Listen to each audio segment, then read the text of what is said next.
Marcelo, buen día, le saluda Rubén Atahuichi. ¿Cómo está? Buenos días, Rubén. Gracias por la entrevista. Un saludo a todos los que siguen su programa, pero sobre todo un saludo afectuoso y una felicitación a todos los periodistas que cumplen esa labor, la más importante de informar a la población, pero sobre todo de manera imparcial y con todo lo que tiene que ver en esta profesión de un periodista, que no es otra que informar para saber la verdad.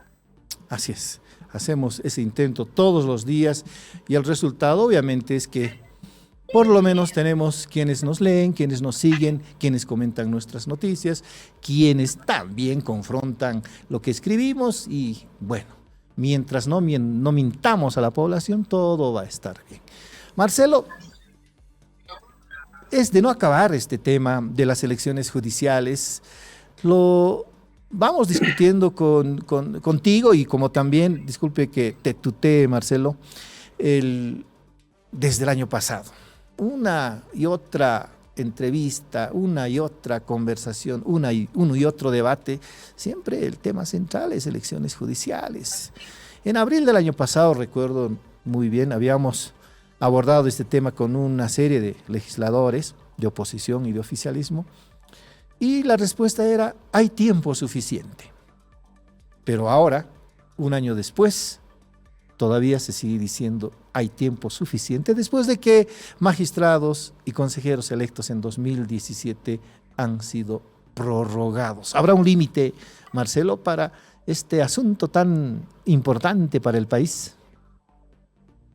Bueno, Rubén, yo creo que parte de la responsabilidad tiene la Asamblea Legislativa. Hay una incomprensión de esta crisis judicial que estamos viviendo, no solamente en el gobierno de Luis Arce, sino que ya se viene prolongando desde la llegada de Evo Morales y esa refundación del país a través de una nueva constitución y una justicia que incorpora nuevos elementos que no ha dado, pero un resultado hacia la población, a quienes realmente debería haber beneficiado, que son los usuarios del sistema judicial. A eso hay que sumarle una oposición que en un principio ha estado liderizada y está todavía con esos resabios de colegas que creen que porque son diputados eh, tienen sueños frustrados de haber sido magistrados y quieren disputar esta elección a partir de una visión netamente jurídica cuando sabemos que es un hecho político y no ha habido esa capacidad desde la Asamblea para que políticamente se pueda generar esos mecanismos, creo yo, primero de coordinación, segundo de comprensión de la crisis judicial y ahí recién hacer una ley de convocatoria. Yo lo digo ampliamente y sin ningún temor siempre a que ha habido errores garrafales de una oposición que sabía además que podía haber un sabotaje dentro de lo que implica el movimiento al socialismo a una elección judicial, porque ellos también están cómodos con estos magistrados que se ponen al servicio del poder de turno, llámese Evo Morales, llámese el periodo constitucional transitorio de Yanine Áñez o llámese ahora el gobierno de Luis Arce. Y creo que en ese marco es una respuesta totalmente fuera de las expectativas que tenía la población, la respuesta que ha dado la Asamblea desde un punto de vista netamente jurídico y no político para solucionar esta crisis.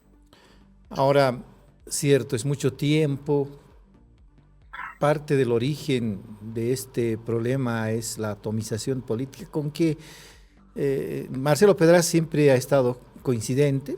Creo que él es uno de los diputados que ha observado, ha reparado esta situación de división política interna entre las tres fuerzas políticas a manera de atomización. ¿No será que eso también está dificultando acuerdos definitivos para enrumbar las elecciones judiciales? Marcelo, si bien digamos un órgano se ha sobrepuesto sobre otro órgano, también el órgano afectado podría ser firme y emitir un pronunciamiento o emitir una ley en consenso y contrarrestar este boicot aparente que existe en relación a las elecciones judiciales. Yo creo que lo que señalas es totalmente acertado y la responsabilidad está en el hecho de lo que te decía en un principio, Rubén. No hay colegas que han dirigido este tema desde la oposición que tengan una visión clara de su rol político y no su rol jurídico. Entonces, estas personas que gozan de la confianza de los líderes de las alianzas han generado zozobra y sobre todo confusión al interior de la Asamblea, porque sus planteamientos siempre han estado vinculados a una disputa al órgano judicial desde un punto de vista judicial, pero cuando tú sabes que este órgano judicial que interpreta o que hace cumplir la ley ya tiene una visión política, es un error querer entrar a un debate jurídico. Y lo hemos dicho desde un principio. Para nosotros era, por ejemplo, muy importante que el día que se llegó a este consenso, que ya lo discutimos alguna vez en febrero, respecto a la convocatoria, a los créditos y otras leyes conexas, Sí. era ese momento donde la oposición debió haber puesto toda la carne al asador, si vale el término, para generar en esa prórroga de mandato de las autoridades judiciales un mecanismo que les permita generar políticamente una posición donde ellos se vean también comprometidos a continuar una elección, más allá que ya se habían mandado esa sentencia o esa declaración constitucional que podemos discutirla siempre, que para mí y para muchos abogados está fuera del marco constitucional. Entonces ahí no se planteó un tema importante, nosotros dijimos que ahí debía haberse hablado el tema de la prórroga en la misma convocatoria, y estos son los resultados, ¿no? Posiciones ya encontradas dentro del órgano judicial, grupos dentro del movimiento al socialismo que están viendo una oportunidad política para que se queden estos magistrados, otros para que se queden pero con un fin electoral porque saben que esto deteriora la imagen del presidente, y lamentablemente esa posición institucional férrea de interpretación de la Constitución que tiene la Asamblea Legislativa nunca fue parte del análisis por estas personas que de alguna forma, al tener la confianza de estos presidentes de sus alianzas o sus líderes, terminaron en una confusión en la que estamos ahora. Ahora, cierto, cada fuerza política ha encontrado en estos acuerdos o en estos temas cruciales una oportunidad, ya sea para proyectarse o para evitar que el contendor se proyecte. ¿No cree usted, Marcelo, que el haber incorporado en el debate legislativo la discusión sobre los proyectos de ley 073 y 075 hayan sido los errores, porque eso también ha obstaculizado todo el proceso previo y obviamente ha generado también anticuerpos en el seno de la Asamblea Legislativa? Ese para mí es el grave error, porque cuando tú vas a un acuerdo político, Rubén, tiene que ser lo más claro posible. Tú Claro. lees ese acuerdo de febrero que ha sido firmado por la oposición y por representantes que no gozan de la legitimidad dentro de sus propias bancadas, por ejemplo, en el caso de Urquidi o del mismo señor Sewane, te puedes dar cuenta de que eran más documentos que parecen acuerdos transaccionales de derecho, Sí. cláusulas o fundamentos muy engorrosos que no necesariamente reflejaban la posición política, porque esto era sencillo. En el momento de febrero había una crisis como existe, que se ha profundizado dentro del movimiento al socialismo, pero sobre todo una crisis de posicionamiento político entre la estructura de Evo Morales y la de Luis Arce días antes de Carnaval. Sí. Ahí es donde Evo Morales se da cuenta de que si no consigue una ley, iba a ser totalmente contrario a su pretensión toda la movilización que hizo, porque hay que decirlo así, el Carnaval es más grande que Evo Morales. Y la Sí. gente estaba buscando mecanismos también de reactivar la economía, y estas fiestas, nos guste o no, son parte de esta reactivación económica cuando la gente gasta un poco de dinero, y eso venía en contra. Ahí aparece la oposición, como yo digo, funcional, a resolverle un problema al movimiento al socialismo con una ley de convocatoria que era igual o peor que la resolución que se emitió un año atrás, la que fue después enviada en control constitucional y donde la oposición discutía los 2/3 y la ley. Ese fue el grave error, porque ese era el momento exacto de poner los puntos sobre las IES, acabar con la prórroga de mandato, obligarnos a cumplir en un determinado tiempo la preselección y después mandar a la población, que es la última que tiene la palabra para elegir a estas autoridades judiciales, como manda la propia Constitución. Ahora, un solo recurso, una acción popular presentada en el Tribunal de Pando es la que ha frenado todo el proceso, ha dejado en fojas cero, sin capacidad de reacción a la Asamblea Legislativa, precisamente por estas divergencias internas entre sus fuerzas políticas. ¿Cuál es la situación real, diputado? ¿Y cómo se sale de este atolladero? ¿Habrá un resquicio para salvar las elecciones judiciales? Por lo menos ahora que todavía hay un tiempo, se ha perdido por lo menos unos 15 días de tiempo en el calendario que más o menos había comenzado con el proceso de preselección. La decisión de estos jueces constitucionales en Pando para mí no tienen una legitimidad y la puedes discutir desde el punto de vista del derecho igual, porque si tienes un tribunal constitucional que se autoprorroga y empieza a cometer delitos a partir del 1 de enero del año 2024, las decisiones en un Estado constitucional de derecho que debieran ser eminentemente jurídicas y sobre todo con la legitimidad de un tribunal constitucional, en este momento preciso no lo tienen. ¿Por qué? Porque evidentemente no hay, ni siquiera por parte de los propios abogados, una claridad respecto a por qué ellos asumieron esa decisión de autoprorrogarse sin consultar a otro órgano. Entonces, las decisiones del Constitucional en el tema de la justicia son eminentemente políticas, no son jurídicas. Entonces, a eso tienes que tener respuestas políticas. Una de ellas, por ejemplo, es el hecho de que esta decisión de 2 magistrados o 2 vocales trasnochados no puede ir contra la voluntad de 166 asambleístas que firmaron la ley de convocatoria. Primer elemento. Segundo elemento, ahora es el momento que la oposición arrincone al oficialismo, al levismo y a la propia justicia masista. ¿En qué sentido? Si ellos tienen el discurso de que debe haber una elección judicial, si ellos dicen que quieren cambiar también la justicia, y los autoprorrogados señalan que simplemente cuidaron el escenario de que no exista un vacío de poder, pero también quieren una elección judicial, porque muchos se han presentado, lo que ahora corresponde, y aquí voy a usar una acción que acabo de leer ayer, que ha sido presentada por la bancada del MAS, creo que por el diputado Jerjes Mercado, Sí. le pide al Tribunal Constitucional que en tanto no resuelva esta, digamos, la revisión de esta acción popular, garantice que siga el proceso judicial, de elección judicial. ¿Por qué? Porque el interés superior ahorita es cambiar a los magistrados, porque ya han fenecido un mandato, porque no gozan de legitimidad y porque la Constitución te obliga, y porque nosotros como diputados y senadores sí gozamos de legitimidad hasta el 2025. Entonces, este es el momento de inflexión. Ya el gobierno ha presentado la acción. Ahora falta que el Tribunal Constitucional diga, mientras resuelvo todo lo que me han planteado, yo puedo dejar que como una medida cautelar que siga este proceso de preselección de candidatos en los tribunales donde se han cumplido obviamente los requisitos de paridad y obviamente de indígenas, porque hay otros espacios donde no necesariamente no se han presentado, por ejemplo, mujeres. Entonces ahí podremos encontrar realmente si hay un compromiso de la elección judicial y ojalá tampoco el ala vista empiece a querer torpedear, digámoslo así, o poder obstaculizar esta elección, porque ya se ha dado cuenta que ya no le importan los magistrados como tal, sino ya quieren réditos políticos para la elección del 2025. Entonces, la pelota para mí está en la cancha de los masistas y en la cancha de la justicia constitucional. Sin embargo, hay un antecedente, diputado.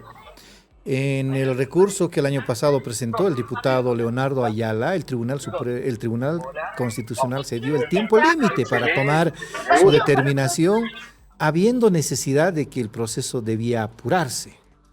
Y, como verá, en su sentencia del 31 de julio, dejó en foja cero todo el proceso avanzado hasta ese momento. No hay ese riesgo, aunque pueda parecer subjetivo, el Tribunal Constitucional se va a dar ese tiempo. No hay el riesgo de que el Tribunal pueda ampliar ampliar la incertidumbre. El Tribunal continúa tomando decisiones políticas y no cumple los plazos establecidos en la Constitución y en la propia ley del Tribunal Constitucional. Yo siempre lo he dicho, y no es un tema personal contra ningún magistrado. Tarde o temprano, estas autoridades judiciales se van a sentar a responder las decisiones que han tomado en los mismos tribunales donde ahora fungen ilegalmente como autoridades. No va a pasar este escenario como lo que sucedió, por ejemplo, con quienes fallaron por la reelección de Evo Morales, que en el tiempo se ha diluido esa su responsabilidad. En este caso concreto, yo estoy seguro que gobierno que llegue, independientemente cuál sea la conformación de ese gobierno e inclusive de la propia Asamblea Legislativa, este es un tema que va a ser parte de la agenda política de este país en la próxima legislatura. Y si ellos pueden corregir ciertos errores y pueden no hacer decisiones políticas y hacer decisiones jurídicas, aún sepamos que ya han cometido graves infracciones y graves delitos, tienen una oportunidad para que en este momento antepongan al país la elección, la justicia en crisis y puedan permitir resolver, por lo que se ha planteado el día de ayer, una posibilidad para que continúe este proceso judicial, que para mí sería lo mejor en términos de poder darle a la población un inicio, porque no va a cambiar la justicia con la elección de las nuevas autoridades, hay que decirle eso también, Sí. un inicio de una transformación de la justicia en el país. Fíjese, diputado, hay un asunto tan crucial como las elecciones judiciales paralizado. ¿Qué más tema más grande pudiera haber después de esto? Hay una agenda pendiente en la Asamblea Legislativa, los créditos no terminan de cuajar, la adhesión de Bolivia al Mercosur está pendiente, una eventual ley por el litio ni siquiera asoma al debate, hay leyes que reclaman las regiones como la suya. Está paralizada la Asamblea Legislativa y hay posibilidad de que también se frene todo esto y la institucionalidad resulte ingobernable. Pero puede haber posibilidad de salir de esto, por lo menos con asuntos particulares como el que el diputado Pedrazas sugiere, por ejemplo, una sesión de la Asamblea en Sucre a propósito de la efeméride departamental. ¿Nos cuenta de esto, por favor, diputado? Rubén, lo que usted plantea es sumamente importante. Si bien la elección judicial y la crisis de la justicia es un tema neurálgico para la institucionalidad del país y para la democracia en sí misma, no es menos cierto que este país también tiene otras demandas regionales y otros escenarios que se deben tratar que son importantes, no solamente en el aspecto económico, también están en el aspecto social. Estamos hablando, por ejemplo, de la gestora, que hasta ahora no se ha logrado conforme a la ley y a la constitución, conformar esa directiva que ahora, por ahora, este interino que es el señor Chuquimia maneja toda la plata de todos los bolivianos que hemos trabajado y estamos trabajando y aportando. Por ejemplo, ese es un tema importante. En el caso concreto, usted sabe que el 25 de mayo de 1809 se recuerda el primer grito libertario de América, que a partir de esas ideas de libertarias irradian en todo el continente la independencia de varios países hermanos, incluyendo obviamente el nuestro. En ese marco es que nosotros hemos solicitado, no por primera vez desde que somos parlamentarios, que se haga una sesión en la ciudad de Sucre como se ha hecho en otras efemérides en otros departamentos. Es por eso que hemos pedido que la directiva y el presidente Guaitari convoque para el 25 de mayo una sesión en la capital del Estado boliviano y demuestre su compromiso con ciertas demandas regionales que son importantes, tomando en cuenta además que tenemos cerca un bicentenario que debe ser festejado más allá de la diferencia política como bolivianos. Esperemos que esta decisión sea atendida, sobre todo quiero que sea respondida, porque quiero una respuesta afirmativa o negativa, porque con esa respuesta afirmativa o negativa uno va a ir a la región y bueno, les explicará cuál es el compromiso del gobierno, de la oposición, si en este caso no se suman a este pedido que tiene antecedentes en otras regiones. Ese escenario es importante porque también hay ciertos elementos como leyes que son de interés nacional y también interés regional que sean parte de un tratamiento y en esta pugna de poder que existe entre el más evista y el más arcista podamos tener también soluciones que creo que quiere el país en el tema no solamente económico, sino también otros temas que están retrasados producto de este mal acuerdo que hizo la oposición y el oficialismo y que nos está llevando a generar una crisis institucional también desde la Asamblea que no, por no encontrar los mecanismos de diálogo y sobre todo los mecanismos de responsabilidad que tenemos como asambleístas también de dar una respuesta en este momento al país. Diputado, ¿qué escenario encuentra ante esta iniciativa de la bancada de Chuquisaca? ¿Hay posibilidades de que la oposición y el oficialismo pudieran adherirse a esta necesidad? ¿Cierto? Cuando uno está de aniversario, cuánto quisiera que sus autoridades nacionales estuvieran en el acto para celebrar, y como usted dice, más allá de las diferencias políticas, una fiesta local, una fiesta regional. ¿Hay posibilidades, diputado? Bueno, primero que esta iniciativa nace desde hace muchos años y aquí tengo que ser totalmente honesto con la población. La bancada chuquisaqueña se suma a esto por un tema netamente político. Yo estoy pidiendo por un tema netamente de reivindicación y de que la parte de la historia boliviana que nos debe llenar de orgullo porque no solamente es una fiesta boliviana, sino americana, tenga ese realce con la presencia de la Asamblea. Yo creo que es importante que se manejen mecanismos de coordinación. Entiendo que el presidente Guaitari ha dado una señal de que hay una posibilidad y no tendrían por qué oponerse ninguno de nuestros colegas a nivel nacional de que se festeje los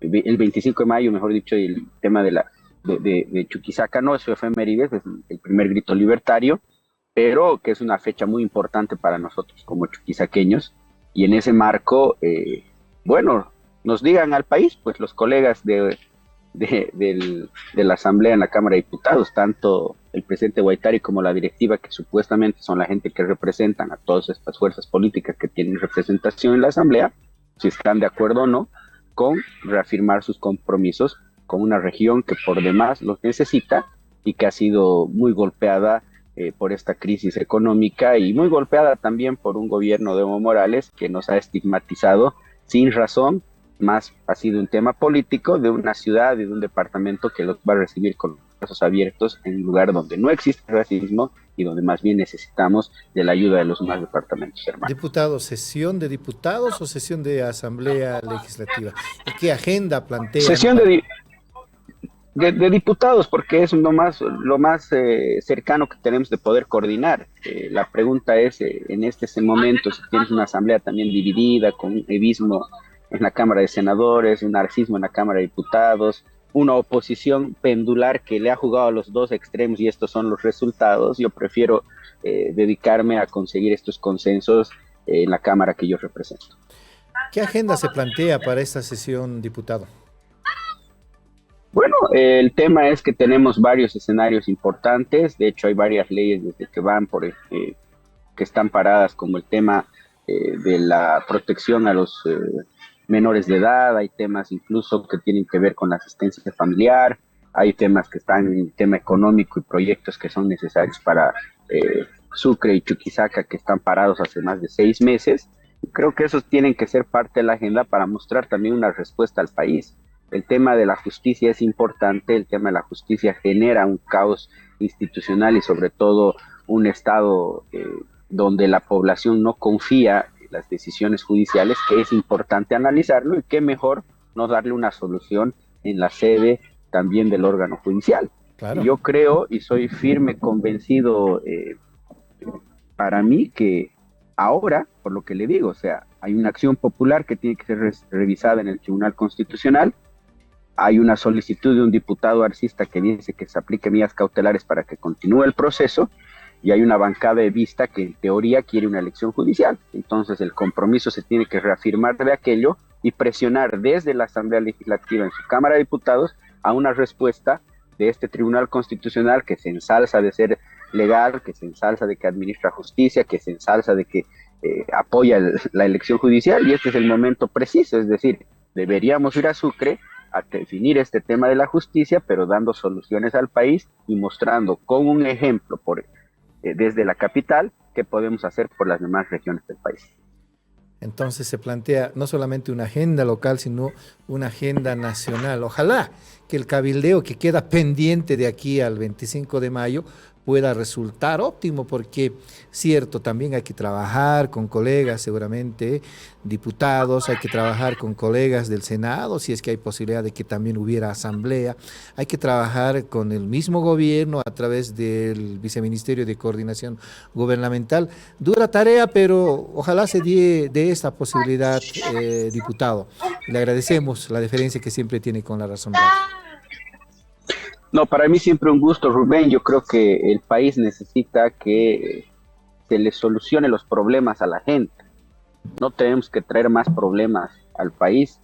Las posiciones políticas pueden ser parte de un análisis, pero el ciudadano común que tiene que salir a trabajar cada día, aquella persona que tiene que llevar el pan a su hogar, no sé hasta dónde está tan preocupado por temas políticos y coyunturales que tienen que ver necesariamente solo con una elección. El país no está pensando desde su asamblea en brindar las soluciones. Estamos muy preocupados de lo que va a pasar el 2025 y yo creo que eso no es nuestra responsabilidad porque hemos sido electos para una legislatura que es 2025. El 25 ya veremos qué pasa con los demás colegas, con las fuerzas políticas, pero yo escucho de la gente mucho reclamo a este trabajo que no se está haciendo desde la Asamblea, donde tienes que procurar consensos, donde aquí no por hablar con otro colega de otro partido, vos eres naturalmente ya de su equipo. Yo creo que esos espacios pueden darse en la capital, festejando el primer grito libertario y dando soluciones al país. Le agradezco por la entrevista y una vez más, mil felicidades en su día.